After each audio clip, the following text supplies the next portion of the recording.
Il y a tout juste un an, Friedrich Merz arrivait à la chancellerie avec une priorité affichée, être l'interlocuteur fiable de Donald Trump en Europe. Il l'appelait régulièrement, l'invitait même à visiter la ville natale de son grand-père et s'abstenait de toute critique publique. Un an plus tard, la lune de miel est terminée. Bonjour Hélène Miard de la Croix. Bonjour Guillaume Erner.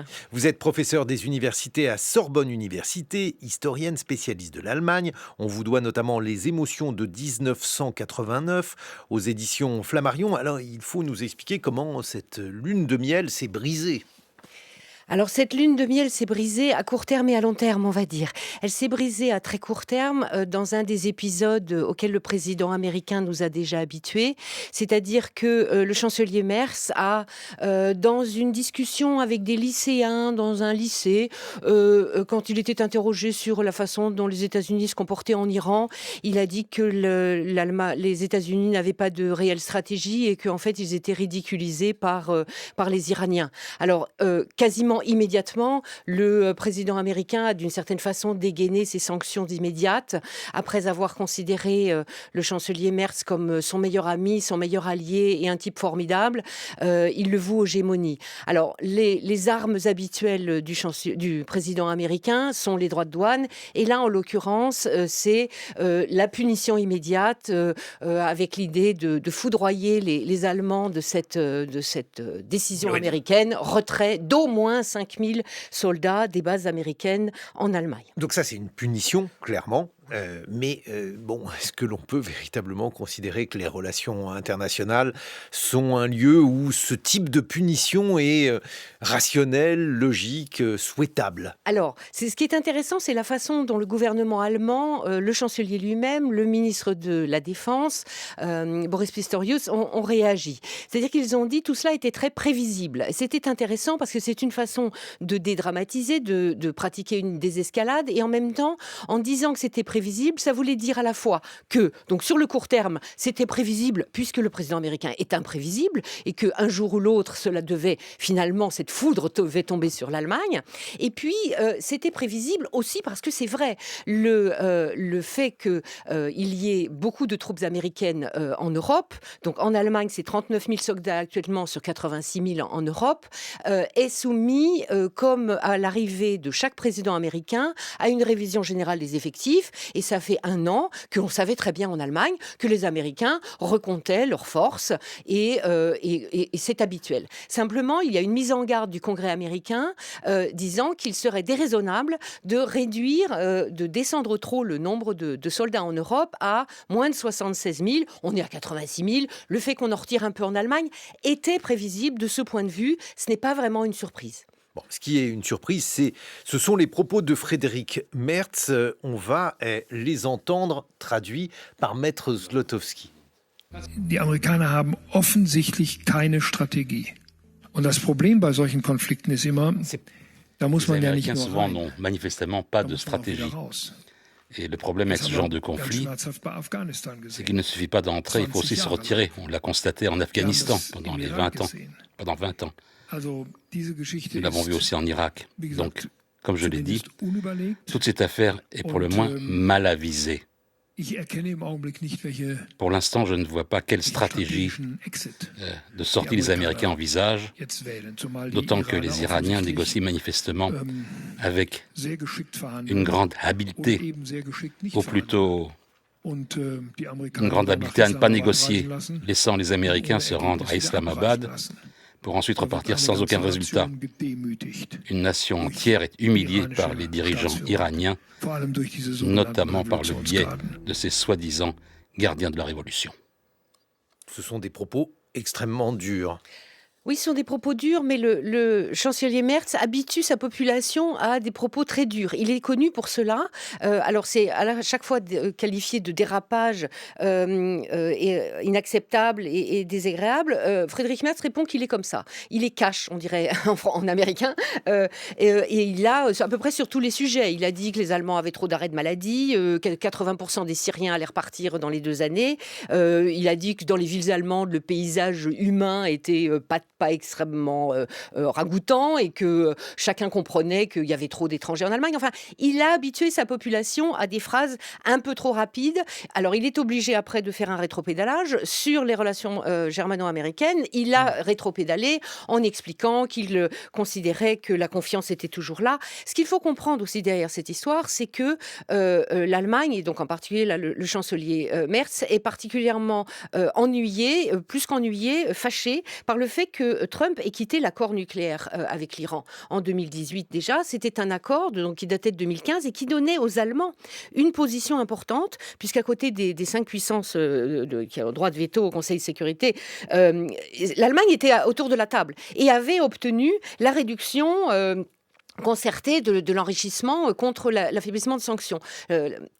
Et donc, l'Allemagne se voit ici brusquée, comme on dit en allemand, par un chancelier, par un président américain qui a une approche erratique des choses et qui, surtout, et c'est en cela que ça ébranle beaucoup les Allemands, non seulement affaiblit les Européens, mais s'affaiblit eux-mêmes. C'est-à-dire que les Américains vont supporter les conséquences de cet affaiblissement de l'OTAN et donc des forces américaines en Europe. Il faut bien comprendre que on parle surtout de la présence des forces américaines en Allemagne, c'est le commandement des forces de l'OTAN en Europe, mais aussi pour l'Afrique et pour la Méditerranée. Et donc, si les Américains réduisent leur potentiel d'action, et en particulier réduisent ses personnels dans les bases très connues de Ramstein, par exemple, non seulement, bien évidemment, c'est pas bon pour l'environnement, même économique de ces municipalités allemandes, mais ça affaiblit cette possibilité qu'utilisent les États-Unis en Allemagne comme plaque tournante, y compris pour envoyer des forces en Méditerranée et pour faire revenir en particulier des blessés sur ces bases. Bon, et l'autre aspect de la chose, on fête les 1 an de Frédéric Merz au pouvoir, mais j'ai l'impression que ça ressemble plus à une commémoration, puisque si je lis par exemple les Échos aujourd'hui, les Échos évoquent une Allemagne, je cite, profondément frustrée par la première année de Frédéric Merz, avec des sondages catastrophiques pour la coalition au pouvoir, un chancelier qui pâtit du décalage entre les attentes des Allemands et les réalisations de son gouvernement. Hélène Miard de la Croix. Il a beaucoup promis. Alors nous avons évoqué la dimension internationale, a été mis à son crédit jusqu'à cette difficulté avec Donald Trump, le fait qu'il était le chancelier des affaires étrangères et que donc il avait réussi à remettre l'Allemagne sur la scène internationale alors que son prédécesseur était plutôt falot et à bien s'entendre avec le président français, à bien faire entendre la voix des Allemands dans des formats différents avec les Britanniques en particulier. Ce qui lui est reproché, c'est qu'il a promis de grandes réformes intérieures. Il n'a pas réussi, d'une certaine façon, à ce que ce terme de réforme soit positif, c'est-à-dire que tout ce qui est mis en place ou en marche, qui patine un petit peu parce qu'il est dans une grande coalition et qu'il doit travailler avec les sociodémocrates, donc du centre-gauche, en matière de retraite, d'économie du système social, de débureaucratisation, les Allemands ne voient pas le résultat et ils vivent cela comme une punition. Et donc, il n'a pas réussi à montrer que ça fonctionnait bien. Dans le domaine économique, l'Allemagne est toujours dans une situation difficile. Elle a été en récession depuis plusieurs années et les nouveaux droits de douane annoncés par le président Trump ne sont pas pour rassurer le monde économique et en particulier l'industrie automobile qui va être la première victime de ces droits de douane qui doivent monter à 25% d'après la dernière annonce du président américain. Bon, mais alors dans ces conditions, justement, ce bras de fer avec Donald Trump est presque obligatoire pour lui pour regagner un peu de popularité, non ? Oui, très certainement. C'est-à-dire que c'est un petit peu sur le fil du rasoir. Il faut qu'il arrive à continuer à affirmer sa position sur la scène internationale et à quand même obtenir le maintien pour les Allemands de ce parapluie américain, de cette protection américaine, mais aussi pour l'ensemble des Européens et pour la crédibilité de l'OTAN en matière de dissuasion face aux Russes. Mais à l'intérieur, il faut aussi qu'il n'ait pas, en plus sur ce domaine de politique étrangère, aussi un bilan catastrophique. Et là, on voit combien finalement le temps est compté pour il faut savoir que c'est 5 ans en Allemagne, c'est très très peu de temps. Au bout d'un an, normalement, on doit avoir livré, comme disent les Américains. Il faudrait normalement avoir donné des signaux très forts. Pour le moment, les Allemands ne sont pas très convaincus et les derniers sondages sont très mauvais. Si on les compare, ils sont à peu près proches de celui du président Macron en France, dont les Allemands se moquent quelquefois gentiment. Et puis, surtout, on a l'impression que cette coalition, donc centre-droit, centre-gauche, qu'on appelle grande coalition, eh bien, s'il y avait demain, dimanche prochain, les prochaines élections générales, ce serait le parti d'extrême droite qui arriverait en première position et on aurait beaucoup de difficultés à reconduire autant de députés pour soutenir ce gouvernement.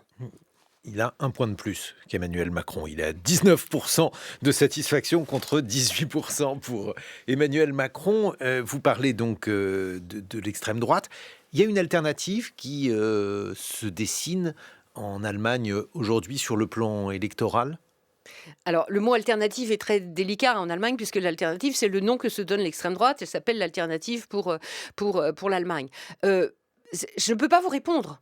Les chiffres changent en permanence. Il y a aussi une des difficultés qui planent en permanence sur le quotidien des Allemands, c'est qu'il y a des élections régionales permanentes, les prochaines sont à l'automne, elles sont dans les régions orientales de l'Allemagne et les chiffres que l'on annonce ne vont pas dans le sens de la stabilisation du paysage politique dans le sens actuel, mais plutôt une aggravation avec un déséquilibre vers l'extrême droite. Merci beaucoup Hélène Miard-Delacroix de nous avoir exposé cette situation allemande, les émotions de 1989, France et Allemagne face au bouleversement du monde.